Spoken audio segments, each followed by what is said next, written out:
The Ferrari F175, named in celebration of 75 years of the prancing horse, is the car Formula One's most famous team hopes will propel it back into title contention.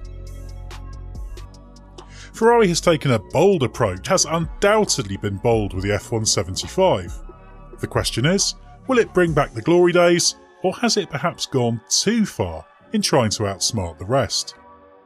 With the help of the race's technical expert Gary Anderson and illustrator Rosario Juliana, let's take a look at the car.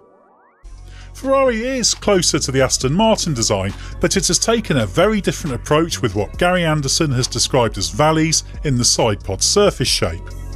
Judging by the side of the rollover bar inlet, most of its cooling is being done through these sidepod inlets. These exit through the louvres on the top surface of the sidepod, which is something we have also seen from Aston Martin. But it differs dramatically from Aston Martin on the top surface of the sidepods. This is where the valley comes in. Effectively, the two sides of the valley are the front of the sidepod at the top of the radiator inlet and the rear ahead of the forward leg of the top rear suspension wishbone. The regulations allow a maximum radius of 50mm in this concave shape. As Gary Anderson points out, it might make sense to sweep the top surface downward to help contain the low energy airflow emerging from the louvres, but they are closer to the centre of the car, and this shape will also compromise the packaging under the skin. It's also unusual that the shape of the sidepod turns upwards at the rear of the sidepod, when normally this would either have a downwash element or at least aim at the beam wing. The aggressive undercut on the front part of the sidepod then effectively comes to nothing, where the sidepod shape becomes more boxy further back. The Coke bottle is relatively old-fashioned. It starts very abruptly with the sidewall undercutting the top area, which is used as a cooling outlet. Turning our attention to the front of the car, Ferrari does not have a continuous slot gap between the first and second elements. The main plane is attached directly to the nose. To reduce the stagnation point for the airflow hitting the nose, Ferrari has gone for a pointy design. The front two elements mount the front wing to the nose, and the third and fourth elements run into the sides of the nose. The front element of the front wing has a large spoon section in the middle, which is quite wide and also lower. This is about trying to make this area work to produce front downforce. The front suspension is a conventional pushrod actuated double wishbone, ending speculation about whether Ferrari would switch to pull rods.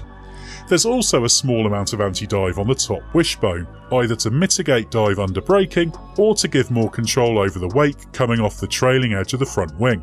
Ferrari was cautious about what rear detail it showed us, but the rear suspension is a pull rod configuration.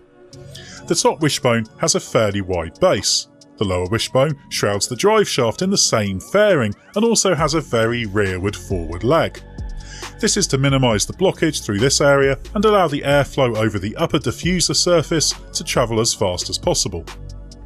The rear track rod is just behind this drive shaft shroud and might even be an all-in-one component, with shims at the end to adjust the toe in-out. We can't see the diffuser, but the rear wing is mounted on twin pillars with a central DRS actuator. It also features end plates that sweep rearwards a little differently from the rest. But again, let's see what it looks like on a real car when it runs.